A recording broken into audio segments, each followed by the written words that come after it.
মৰিগাঁৱৰ বিভিন্ন ঠাইত চলি আছে চোৰাং গৰু সৰবৰাহ কৰা বাহনসহ গাঁওৰক্ষী বাহিনীয়ে জব্দ কৰি গতালে আৰক্ষীক। মৰিগাঁও জিলাৰ বিভিন্ন ঠাইত গৰু চুৰ কৰি এটা চক্ৰই চলাই আহিছিল সৰবৰাহ।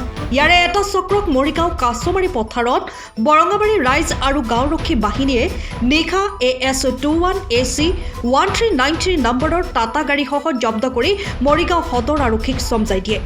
আৰক্ষী থানাত গৰু জব্দ কৰাৰ খবৰ পাই কিছুদিনৰ আগত নিজৰ গোহালিৰ পৰা হেৰুৱা গাই গৰুজনী পোৱালিসহ মেকিৰ গাঁৱৰ এটা পৰিয়ালে আহি নিজৰ গাই গৰুজনী চিনাক্ত কৰে যদিও পোৱালিটো পোৱা নগ'ল।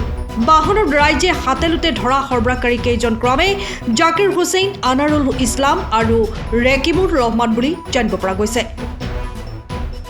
শুক্ৰবাৰ ৰাতি বাঙিয়া মেলা পিছদিনাখন সেইদিনাখন চুৰি হৈছিল গাই এজনী আৰু পোৱালি এটা।